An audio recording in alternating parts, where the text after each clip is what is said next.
Étude d'une fonction logarithme népérien et d'une de ses tangentes. Soit la fonction f définie sur l'intervalle ouvert 0 plus l'infini par f de x qui est égal à 2 fois ln de x moins ln de x le tout au carré. Première question, on me demande d'étudier le sens de variation de la fonction f. Alors ici, on me parle du sens de variation d'une fonction. Comment je vais étudier le sens de variation d'une fonction? Alors je sais qu'il faut que j'étudie le signe de la dérivée f' de x et alors j'aurai la variation de f. Donc je vais partir de l'expression de f de x pour trouver f' de x.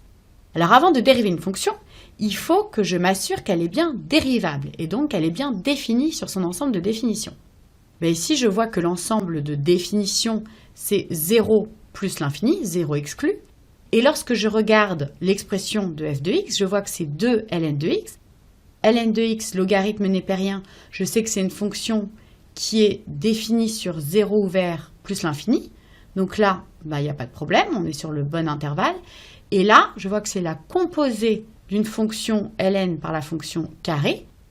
C'est pareil, la fonction ln de x, c'est bon, elle va être définie sur 0 plus infini. Donc, j'ai le droit de dériver. Je vais noter, f est définie et dérivable sur l'intervalle 0 ouvert plus l'infini. Si je regarde l'expression de f de x, eh bien, je vois que c'est la somme ou la différence de deux autres fonctions. Déjà, je peux un petit peu décomposer.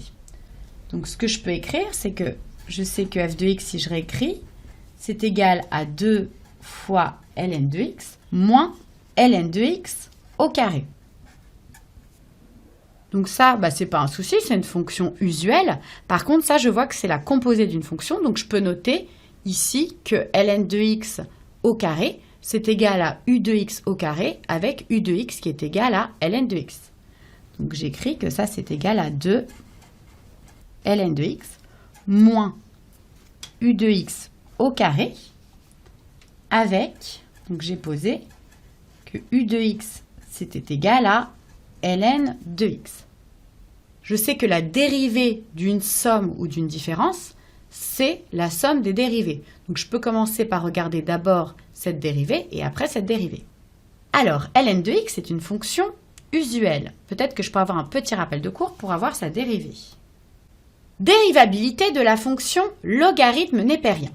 La fonction ln ou logarithme népérien est définie et dérivable sur r plus étoile. C'est ce que j'ai noté ici aussi. Pour tout x appartenant à r plus étoile, on me dit que la dérivée de ln de x c'est 1 sur x. Parfait, donc déjà j'ai trouvé la dérivée ici de ln de x.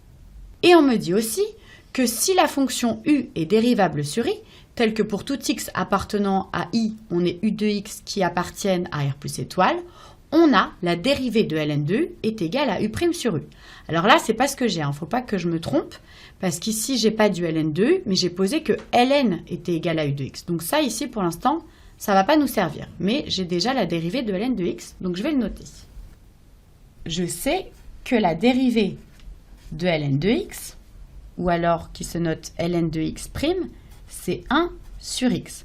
Donc ici, je peux noter que u de x, c'est ln de x, et donc u' de x, c'est donc la dérivée de ln de x, c'est 1 sur x. Donc là, j'ai trouvé la dérivée de ce premier terme, il faut juste que je multiplie par 2, et il faut maintenant que je m'intéresse à la dérivée de ce second terme. Alors peut-être que je pourrais avoir un petit rappel de cours sur la dérivée d'une fonction composée de la forme u au carré. Dérivée de u à la puissance n. Si u est dérivable sur i, on a la dérivée de u au carré, qui se note u au carré prime, qui est égale à 2 fois u prime. Très bien, donc là on me donne directement la dérivée, et on me dit que de façon générale, pour tout n appartenant à l'ensemble des entiers relatifs privés de 0, on a la dérivée de u de n qui est égale à n fois u à la puissance n-1 fois u'. Très bien, donc là en fait, j'ai juste mon n qui vaut 2, donc n-1 ça vaut bien 1, donc je retrouve ici mon cas particulier. Bon, bah parfait, donc je vais le noter. Donc la dérivée de u au carré de x, c'est égal à 2u de x fois u' de x. Alors là, je vois que par rapport au rappel de cours, j'ai mis des x partout. Donc soit on décide de ne pas en mettre dans l'égalité, soit on en met partout, mais il faut faire la même chose sur toute la ligne. Donc maintenant, je peux appliquer mes formules. Donc f' de x, c'est égal donc à la dérivée de 2 ln de x, donc le 2 je le garde, fois la dérivée de ln de x, eh bien je vois que c'est 1 sur x, moins la dérivée de u au carré de x. Donc je vois que c'est, donc je garde le moins, c'est 2u de x fois u' de x. Maintenant je peux remplacer avec ce que j'ai trouvé.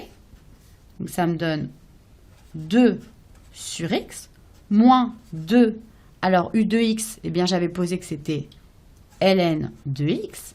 Et u' de x, eh bien c'est 1 sur x.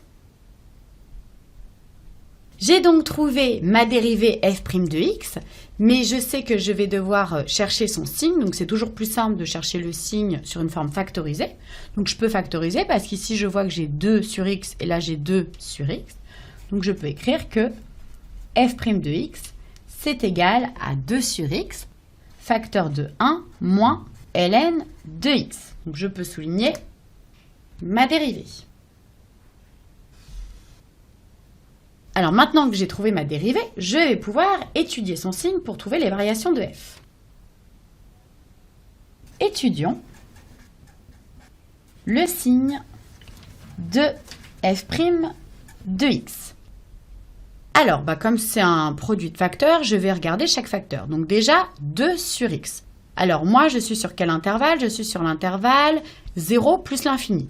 Et bien sur 0 exclu plus l'infini, eh bien 2 sur x, c'est toujours positif. Donc je vais le noter. Pour tout x appartenant à mon ensemble de définitions, c'est-à-dire 0 plus l'infini, eh bien 2 sur x, c'est toujours strictement positif. Je vais regarder le signe de 1 moins ln de x.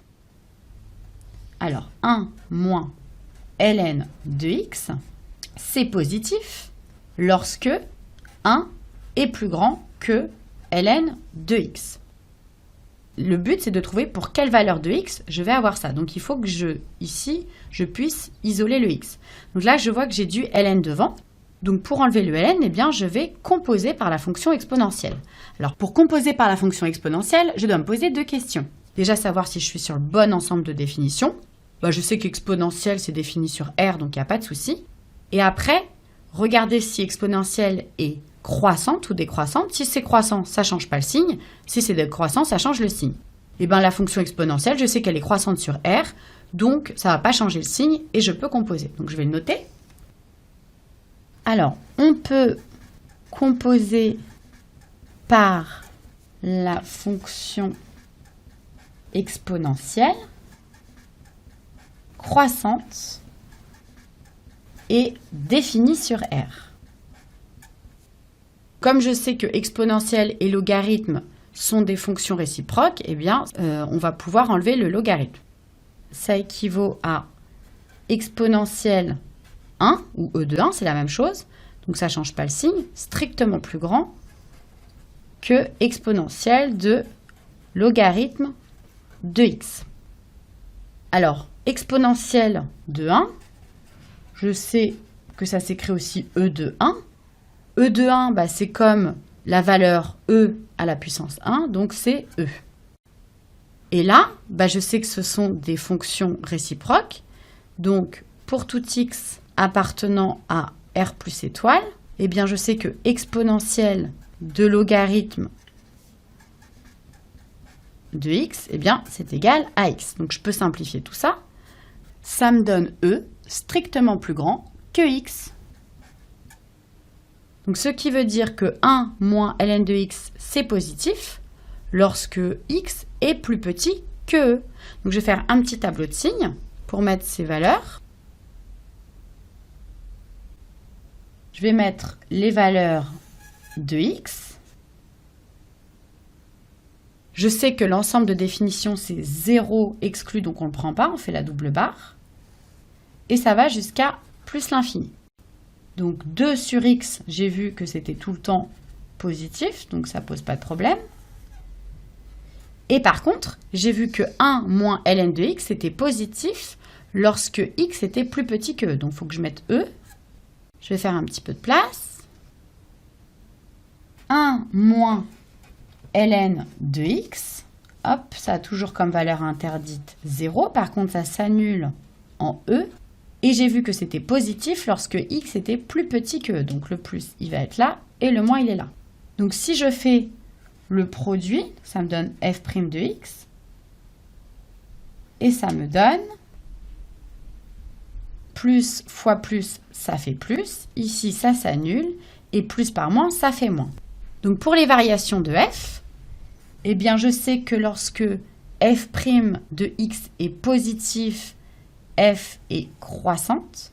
Et lorsque f' de x est négatif, eh bien f est décroissante.